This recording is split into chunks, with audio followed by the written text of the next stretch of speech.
As long as nandun yung earn niya, parang we can still feel her. Itinuturing ng young actor na si Alden Richards ang huling drama series niyang One True Love bilang biggest break nito sa showbiz. Sa kanyang pagganap bilang Tisoy, nakilala na raw siya sa iba't ibang panig ng mundo.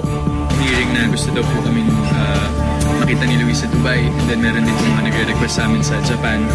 And same as sa LA din po, marami din pong nakaka-recognize ng One True Love. Sa mga sumusubaybay sa rerun ng kanilang TV drama na One True Love, A Second Chance, na kasalukuyang napapanood sa morning block ng GMA. Mukhang may surprise si Alden at ang leading lady nitong si Luis de los Reyes. May plano po na i-reshoot yung ending part ng One True Love to give a different approach. Kasi may umaga po yun, so iba yung audience, iba po yung market, unlike sa prime time. So medyo surprise na lang po natin kung ano. Kung si Tisoy natagpuan na ang kanyang One True Love, si Alden ganun din kaya? Wala naman po akong tinatago sa buhay ko. Talagang as long as totoo, sinasabi ko naman po all out. Pero sa ngayon po, wala pa po talaga.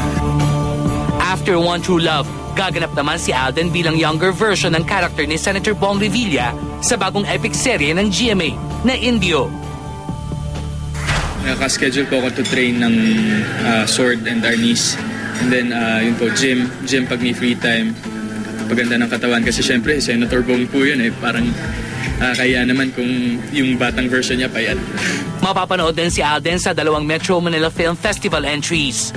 Sama rin po ako sa Saucy Problems and si Enteng Segimatatsi ako po sa Metro Manila Film Festival. Masaya man sa tinatamasang tagumpay sa kanyang career, isang bahagi ni Alden ang nananatiling lugmok sapagkat patuloy pa rin nangungulila sa inang pumanaw.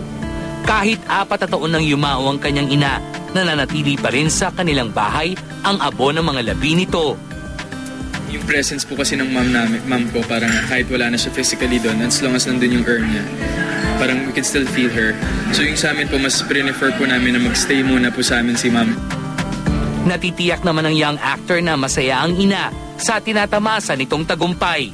Dreams po, minsan nakikita ko po yung mom ko, kaya lang hindi po siya makapagsalita Hindi ko po alam kung bakit. Pero I can sense happiness dun sa dreams.